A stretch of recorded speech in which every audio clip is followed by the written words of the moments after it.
반갑습니다. 우리 지난주에 예수님께서는 제자들에게 세 가지를 가르쳐 주셨어요. 우리 좀 잠깐 살펴보면 첫째는 십자가와 부활을 가르쳐 주셨죠.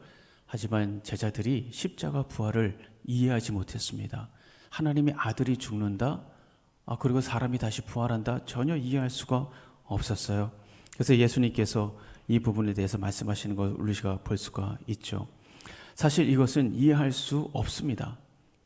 왜냐하면 이것은 인간의 이성을 뛰어넘는 일이기 때문이죠. 여러분, 하나님은 우리의 이성을, 우리의 모든 생각과 이성과 경험을 뛰어넘으시는 분이십니다. 여러분 믿으십니까? 믿으십니까? 만약 하나님이 우리의 이성을 뛰어넘지 못한다면 그건 신이 아니에요. 나의 모든 것을 뛰어넘지 못한다면 그게 어떻게 신입니까? 신이 아닙니다. 우리가 믿을 필요도 없죠. 그냥 우리와 똑같은 수준인 거죠. 우리와 똑같은 수준인데 우리가 믿을 필요가 뭐가 있겠습니까? 그래서 하나님을 만나기 원한다면 우리는 믿음이 필요한 거예요. 왜? 우리를 뛰어넘으시기 때문입니다. 그래서 우리는 알 수 없어요. 그래서 우리가 믿음이 필요한 거죠. 자기의 고정관념, 익숙한 생각, 자기의 경험과 고집 포기해야 됩니다. 그렇지 않으면 나를 뛰어넘는 하나님을 만날 수가 없는 것이죠. 제자들은 자기의 모든 것들을, 자기의 생각들, 자기의 경험들 다 내려놓기 때문에 주님을 만날 수 있었던 겁니다.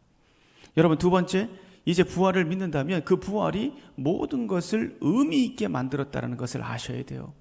여러분의 고난까지도, 여러분의 죽음까지도 이제 의미를 갖게 되었어요. 예수님의 부활은 우리의 부활을 말합니다. 왜요? 우리 때문에 죽으셨는데 살아나셨어요. 나 때문에 죽었는데 살아나셨어요. 그럼 누가 산 겁니까? 내가 산 거죠. 내가 산 거예요. 그러니까 예수님의 부활은 곧 나의 부활, 나의 미래가 되는 것입니다.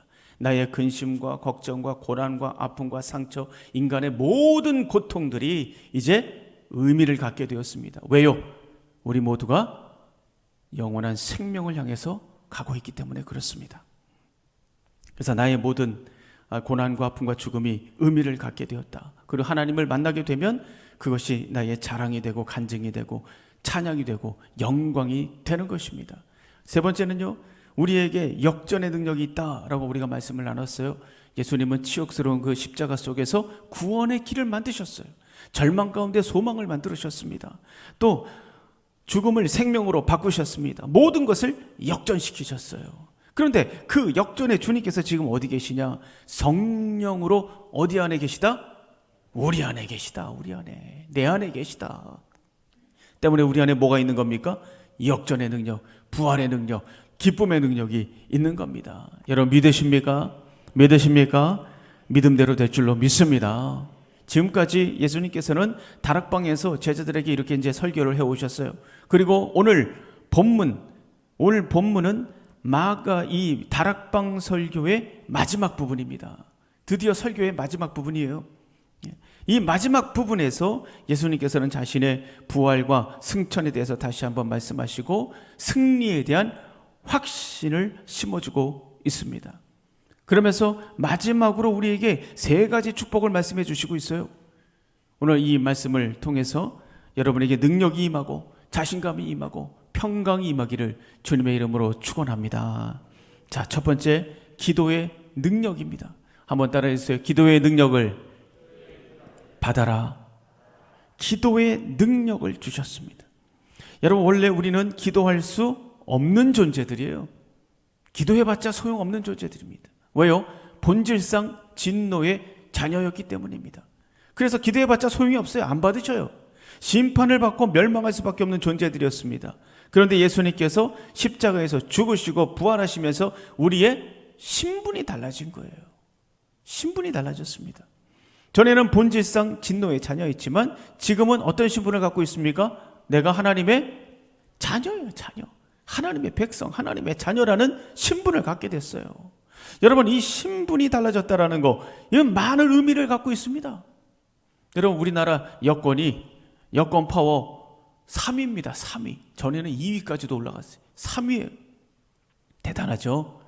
전에는 해외 나가면은 별로 대우를 못 받았어요. 서름을 많이 받았죠. 근데 지금은 사정이 다릅니다. 거의 모든 나라를 무비자로 갈 수 있어요. 185억인가요? 무비자로 다 갈 수 있습니다. 입국 심사에서도 대한민국 여권을 가지고 있으면 그렇게 까다롭지 않아요. 또 대한민국 국민이라는 자부심을 느낄 수 있습니다. 이것이 우리에게는 평범하지만 여권 파워가 약한 나라들은 상당히 부러워해요. 비자 없이 갈 수 있는 나라가 이 사람들은 별로 없거든요. 또 비자를 받으려고 그러면은 절차도 복잡하고 비용도 들고 입국 심사도 까다롭습니다. 다른 나라들은 그래요. 이렇게 어떤 여권을 가지고 있는가, 어떤 신분을 가지고 있는가, 여기에 따라서 특권이 달라지는 것을 우리가 볼 수 있지 않습니까? 마찬가지예요. 우리가 하나님의 자녀가 됐다라는 거, 대한민국 여권을 가졌다는 거, 이거하고는 비교도 안 되는 특혜와 특권이 주어진 거예요. 그러니까 우리가 특별한 존재가 된 것이죠. 우리 신분이 달라졌다라는 것은 우리에게 특혜와 특권, 특별한 존재가 되었다라는 것을 말씀해 주시는 겁니다. 그래서 이것을 깨닫지 않고 사용하지 않고 그래서 느끼지 못하는 것이지, 우리는 지금 엄청난 축복과 은혜 속에 살아가게 된 거예요. 그런데 여러분, 우리가 하나님의 자녀로서 누리게 되는 수많은 축복 중에 주님께서 가장 먼저 말씀하시는 특권이 오늘 본문에 나와요. 그게 뭔지 아십니까? 그것을 제일 먼저 말씀하시는 걸 보면 아마도 이 부활 이후에 우리가 누릴 수 있는 가장 큰 놀라운 특권이 분명합니다. 여러분, 그게 뭐라고 생각하십니까? 그것은 바로 우리가 기도할 수 있게 됐다는 거예요. 기도할 수 있게 됐다는 거예요. 이게 가장 큰 축복이죠. 기도의 능력을 갖게 됐다는 것입니다. 그래서 지난주에 말씀을 보면 십자가와 부활을 말씀하시자마자 바로 말씀하시는 게 뭡니까? 이제 기도하라는 겁니다. 기도하라. 이제 기도해라 너희들. 이제 기도해. 여러분 보면 24절 보세요. 24절. 지금까지 너희가 내 이름으로 아무것도 구하지 아니하였으나 구하라. 그리하면 받으리니 너희 기쁨이 충만하리라. 그러니까 너희들이 지금까지 내 이름으로 구할 수 없었지만 이제부터는 내 이름으로 구해라. 그러면 너희 기쁨이 충만하게 될 것이다. 그러니까 부활과 십자가를 말씀하시면서 바로 말씀하시는 게 기도예요. 기도. 그리고 오늘 본문에 뭘 말씀하시냐면 성령께서 오시면 알 수 없는 비유로 말씀하지 않고 밝히 드러내 주겠다라고 말씀하고 있지 않습니까? 25절 보세요. 이것을 비유로 너희에게 일렀거니와 때가 이르면 너희는 비유로 너희에게 이르지 않고 아버지에 대한 것을 밝히 이르리라. 성령께서 밝히 드러내 주실 것이다. 그러면서 26절 보세요. 그날에 너희가 내 이름으로 구할 것이요 내가 너희를 위하여 아버지께 구하겠다 하는 말이 아니니. 여기서 그날에 라는 말이 무슨 말입니까? 부활하신 이후에 라는 말이에요. 부활하신 이후에. 예수님은 부활하기 전에는요 모든 것을 중보기도해 주셨어요. 직접 기도 못했습니다. 우리가 하나님 앞에 직접 나가지 못한 거죠. 그러니까 예수님께서 중보기도를 하는 거예요. 그러나 이제 성령이 임하시면 비유의 말씀이 아니라 하나님의 말씀을 바로 깨닫게 된다는 거예요. 그리고 우리가 예수의 이름을 가지고 하나님께 직접 기도하게 하실 뿐만 아니라 직접 응답받게 하신다. 이 말씀을 지금 하시고 있는 겁니다. 여러분, 이것은 정말 혁명과도 같은 말씀입니다. 혁명과도 같은 말씀입니다. 그래서 우리가 예수를 믿게 되었다는 것은 다른 말로 말하면 하나님께 기도할 수 있게 됐다. 그 말하고 똑같은 것입니다. 부활 이후에 우리가 가질 수 있는 최고의 특권, 기도하는 것입니다. 그런데 우리가 기도하지 않는다면 그 사람은 예수를 진짜 믿는지는 모르겠지만 예수를 믿는 특권, 예수를 믿는 특권은 누리지 못하는 거예요. 근데 여러분 생각해 보세요. 특권을 누리지 못하는 신분은 의미가 없어요. 특권도 누리지 못하는데 그 신분이 뭐가 필요합니까? 의미가 없는 겁니다. 왜냐하면 신분이 중요한 이유는 특권 때문인데 특권을 사용하지 않는다? 그 신분이 무슨 의미가 있겠습니까? 의미가 없습니다. 그러니까 신앙생활이 재미가 없는 거예요. 의미가 없는 거예요. 여러분, 우리에게 주신 이 기도의 능력은 부활이 만들어낸 최고의 선물입니다. 주님께서 부활을 통해서 이제 밝히 드러내 주시고 하나님께 직접 구하게 하시고 직접 응답받게 하시고 깊이 교제할 수 있도록 기도의 능력을 주셨다는 거죠. 이 세상을 견디고 이겨낼 뿐만 아니라 이 땅 가운데서 하나님의 백성으로 살아가는 기쁨과 행복과 감사를 누릴 수 있도록 기도의 능력을 주신 거예요. 여러분, 이것은 여러분을 향한 하나님의 뜨거운 사랑입니다. 여러분을 사랑하기 때문에 이것을 주신 거예요. 27절 보세요. 이것은 너희가 나를 사랑하고 또 내가 하나님께로부터 온 줄 믿었으므로 아버지께서 친히 너희를 사랑하심이라. 너희를 사랑하기 때문에 이런 능력을 주신 거야 라고 말씀하고 있는 것이죠. 자, 그런데 만약에 우리가 기도하지 않고 있다면 그건 뭘 얘기하는 겁니까? 하나님의 사랑을 거부하는 거예요. 나 그런 하나님 사랑 필요 없습니다. 저 그거 아니어도 살 수 있거든요. 기도의 능력, 너 땡큐입니다. 괜찮지만 전 안 해도 돼요. 거부하는 거예요. 기도하지 않고 있다면 최고의 특권을 사용하지 않고 있는 겁니다. 기도하지 않고 있다면 하나님뿐만 아니라 여러분의 가족과 이웃을 사랑하지 않는 것입니다. 기도하면 살 수 있었는데, 기도하면 달라질 수 있는데, 기도하면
나아가시기를 주님의 이름으로 축원합니다. 자, 두 번째, 고독을 이기는 능력입니다. 한번 따라해 주세요. 고독을 이기는 능력. 고독을 좀 이겨내셔야 돼요. 고독을 이겨내는 능력을 받으셔야 됩니다. 여러분, 지금까지 예수님을 한번 보세요. 두려워하고 있는 이 제자들을 위로하시고 용기를 주시고, 야, 염려하지 않아도 돼, 걱정하지 않아도 돼, 그렇게 계속 위로하고 말씀해 주시고 설명해 주시고 있지 않습니까?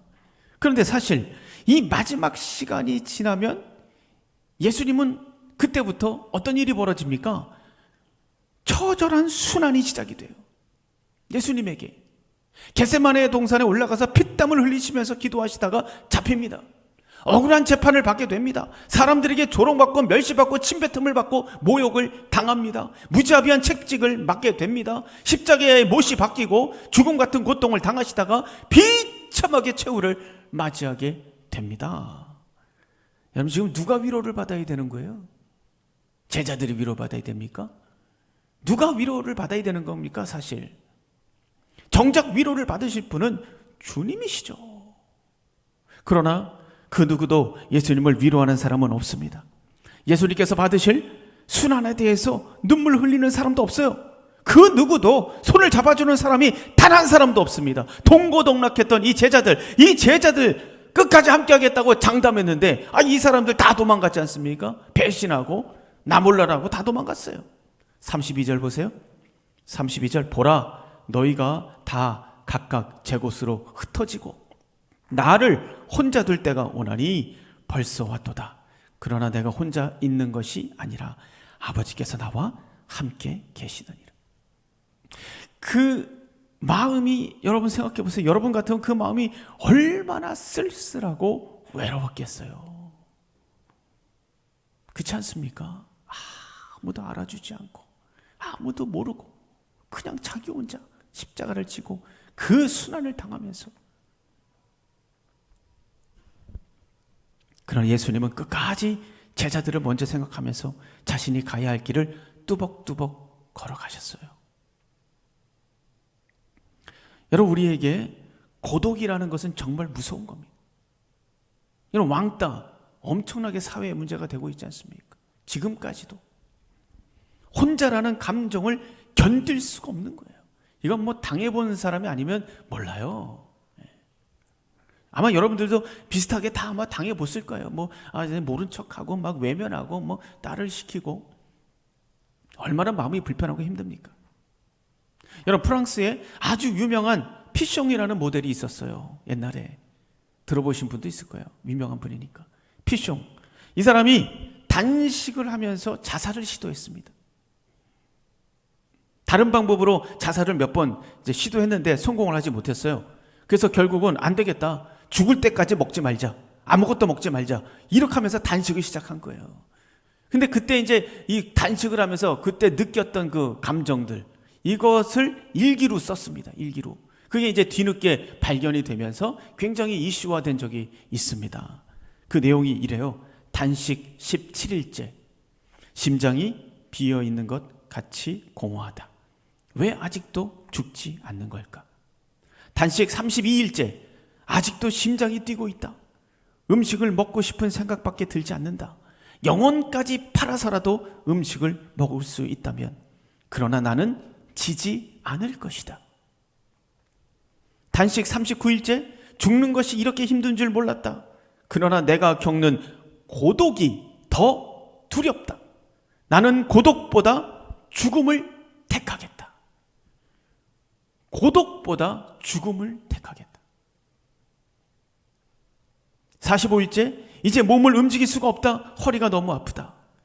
이제 45일째 일기를 마지막으로 이분은 64세 나이로 사망했습니다. 이분이 사망의 원인이 뭡니까? 고독이에요. 고독. 고독한 삶이 죽음보다 무서웠던 거예요. 그러니까 화려한 시절을 뒤로하고 혼자가 되면서 지독한 고독 속에서 외롭고 쓸쓸하게 살다가 스스로 생을 마감한 거예요. 왜? 그 고독이 너무나도 죽음보다도 괴로웠기 때문이에요.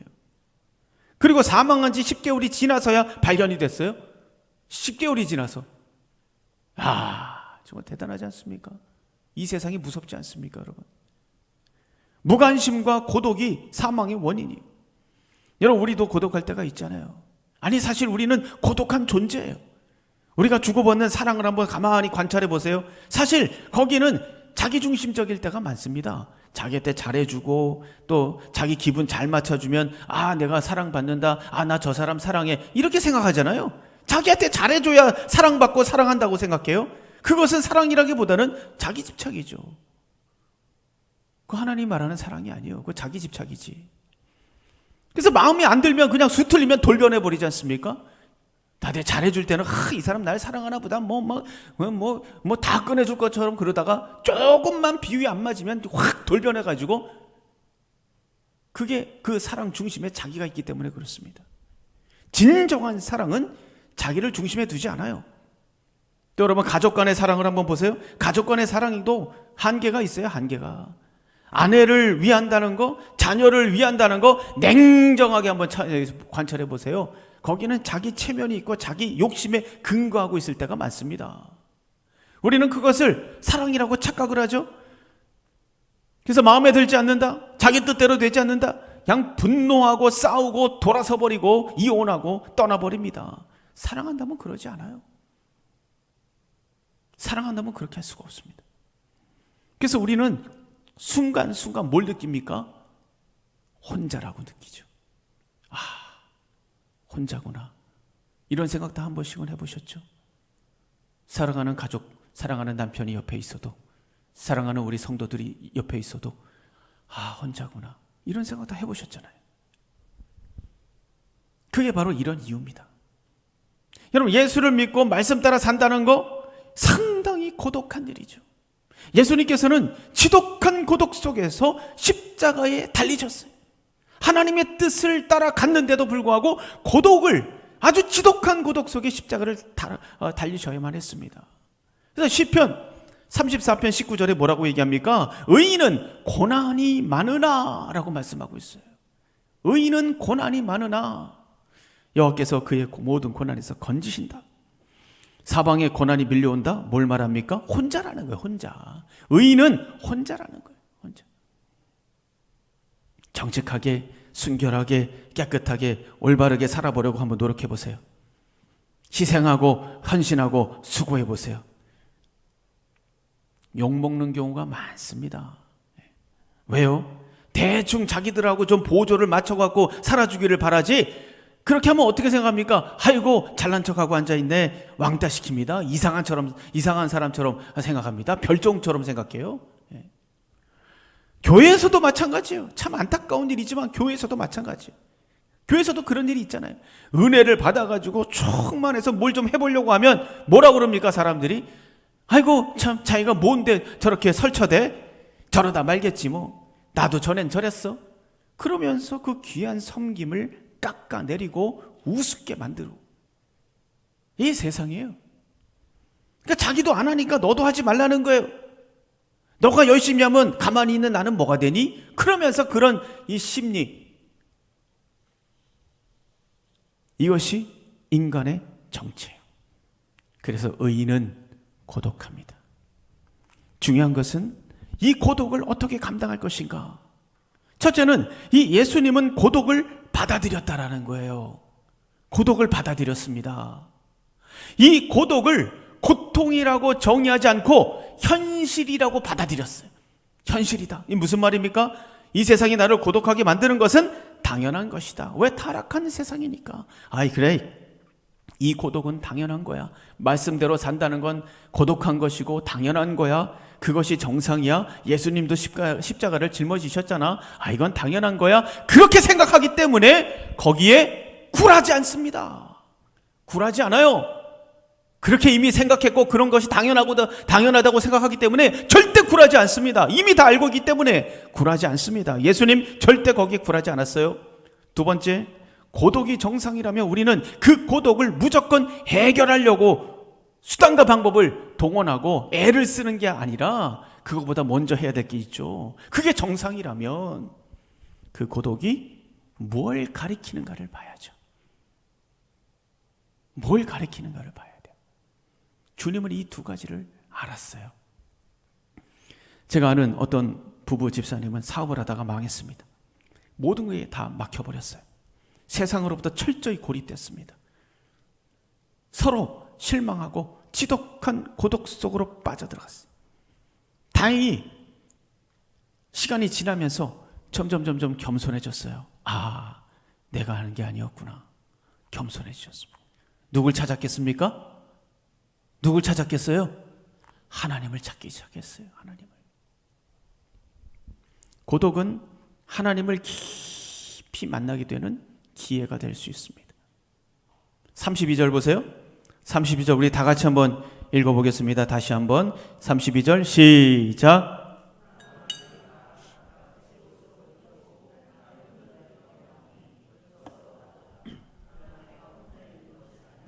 아버지께서 나와 함께 계시라. 내가 혼자 있는 게 아니라 아버지께서 나와 함께 있는 것이다. 혼자가 아니고 함께다 라고 말씀하고 있지 않습니까? 고독을 극복하는 최고의 비결은 하나님 찾는 거예요. 하나님. 어차피 우리는 혼자입니다. 하나님 찾으셔야 돼요. 우리가 고독을 느끼는 이유는 혼자라고 생각하기 때문이에요. 그러나 우리는 혼자가 아닙니다. 주님께서도 이 세상으로부터 철저히 외면당하고 고립되고 무시당했지만 혼자라고 생각하지 않았다는 거죠. 그 순간에 하나님을 찾는 것을 볼 수가 있어요. 이 사실이 예수님에게 힘이 됐고 위로가 되었고 영원한 미래가 되었다는 것을 우리가 알 수 있어요. 여러분, 우리는 그래서 이 사랑하는 사람들을 위해서 기도할 수 있어야 돼요. 하나님, 내 아들이, 나의 자녀가 큰 어두움이 아니더라도, 지독한 고독이 아니더라도 하나님을 깊이 만날 수 있도록 길을 인도하여 주시옵소서. 그리고 지금 고독 속에 있다면 그 고독이 가리키는 하나님을 찾을 수 있도록 그의 심령을 만져 주시옵소서. 여러분, 이렇게 우리가 기도해야 되지 않겠습니까? 고독을 이겨내고 극복하고 하나님의 영광을 열어가는 저와 여러분이 되기를 주님의 이름으로 축원합니다. 자, 마지막 세 번째 한번 따라해 주세요. 평안의 능력을 받으라. 33절 보세요. 우리 33절 다 같이 큰 소리로 읽겠습니다. 시작.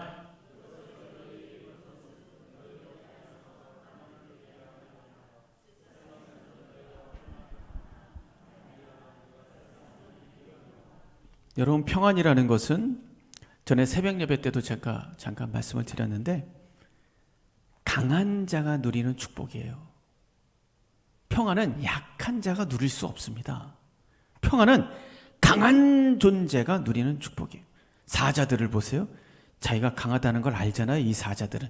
그래서 뭐 아무데나 누워가지고 늘어지면 낮잠 잡니다. 그냥 뭐 세상 만사 아무 상관없이 부담 없이 그냥 바닥에 누워갖고 늘어지게 잠을 자도 그 사자들은 평안합니다. 왜? 자기가 제일 강하다는 걸 알기 때문이에요.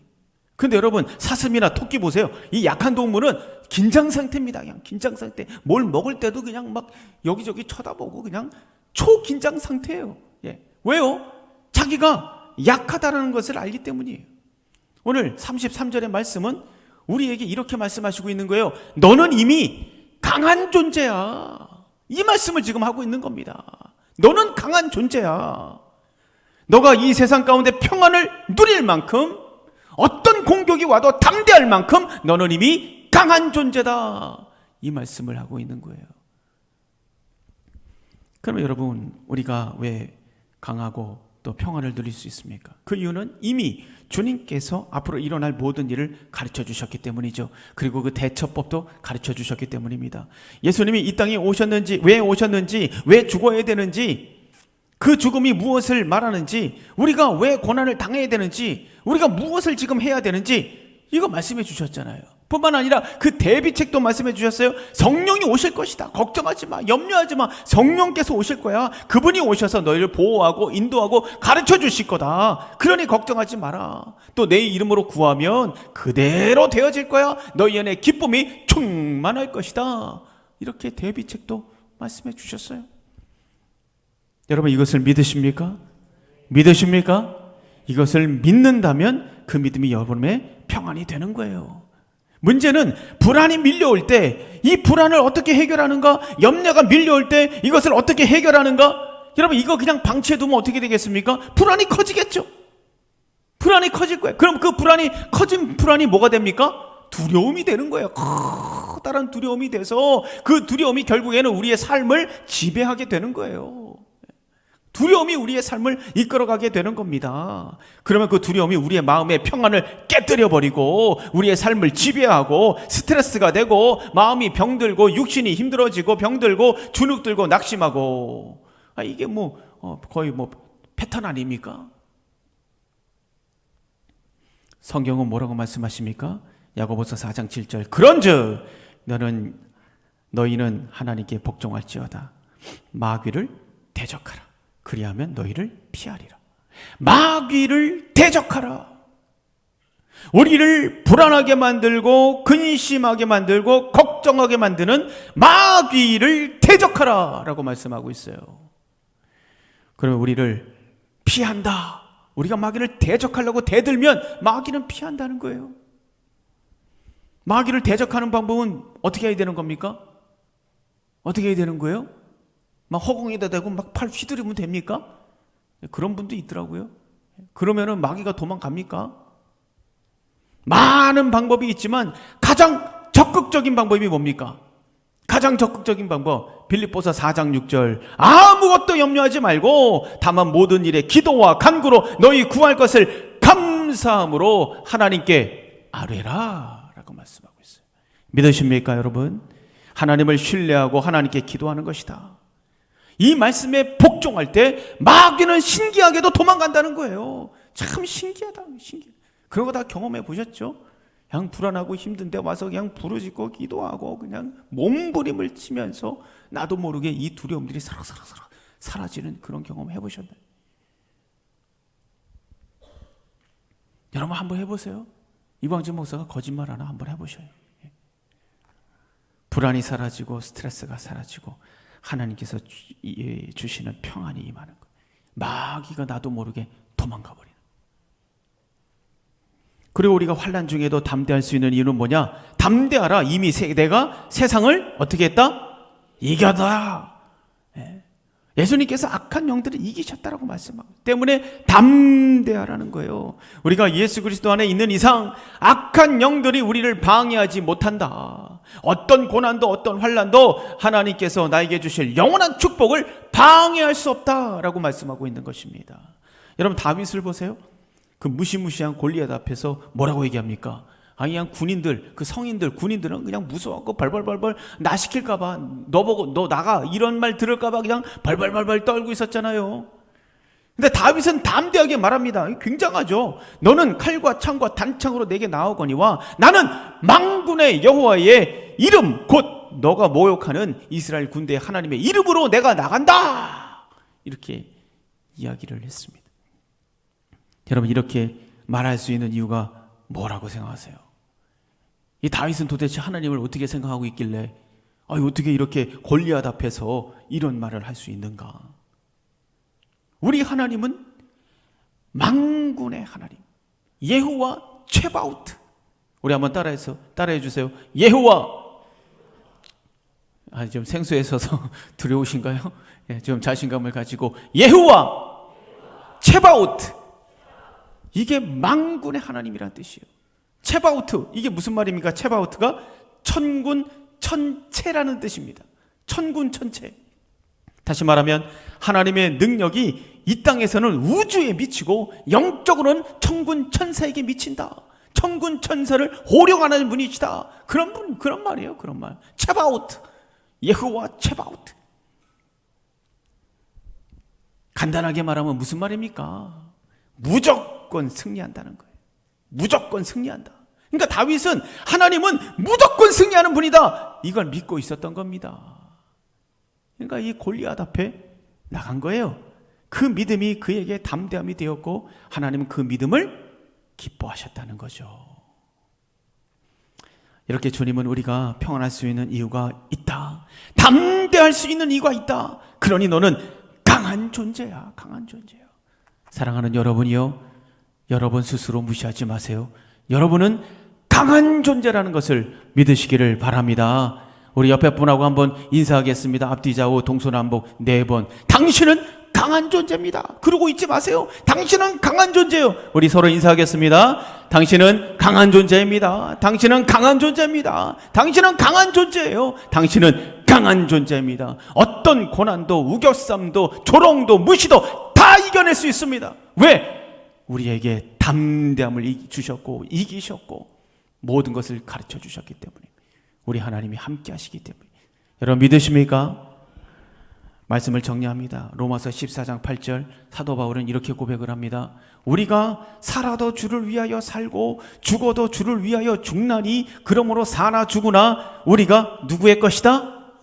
주의 것이다. 주의 것이다. 여러분 하나님 거예요. 하나님 거. 주님 거예요. 주님 거. 예? 나는 주님 거. 따라해주세요. 나는 주님 겁니다. 여러분은 주님 거예요. 주님 거. 여러분 거 아니에요. 주님 겁니다. 주님은 결코 우리 모른 척하지 않습니다. 우리가 어떤 형편에 있건 간에 어떤 상황에 놓였건 간에 결코 포기하지 않아요. 왜? 우리는 주님 거이기 때문에. 주님 거기 때문에. 여러분의 자식들을 포기할 수 있겠습니까? 천만의 만만의 말씀. 포기할 수 없어요. 왜? 내 자식이니까. 우리는 주님 겁니다. 절대 주님이 우리 포기하지 않습니다. 여러분은 주님 것이라는 것을 기억하시기를 바랍니다. 그래서 오늘 말씀해 주신 이 3가지 능력도 27절 말씀처럼 우리가 주님 것이기 때문에, 하나님께서 지극히 사랑하시는 주님 것이기 때문에 축복하신 거예요. 그게 바로 기도의 능력, 고독을 이기는 능력, 평안의 능력입니다. 부활 이후에 우리가 이 세상을 살아나갈 지혜와 힘과 능력이 어디에 있는가? 바로 이 속에 있는 거예요. 피 같은 능력입니다. 근데 이런 능력을 사용하지 않는다는 것은 얼마나 불충한 일입니까? 이 3가지 능력을 사용하세요. 제발 사용하세요. 쳐다만 보지 마시고, 듣지만 마시고, 알기만 하지 마시고 사용하세요. 사용하기 이전에 기도는 껍데기입니다. 아무것도 아니에요. 사용하셔야죠. 사용하셔야죠. 우리가 적극적으로 사용할 때 마귀가 우리를 피한다. 악한 영이 떠나가는 것입니다. 3가지 능력으로 모든 어려움을 극복하시고 예수 그리스도의 승리로 이 세상을 이겨내는 저와 여러분이 되기를 주님의 이름으로 축원합니다.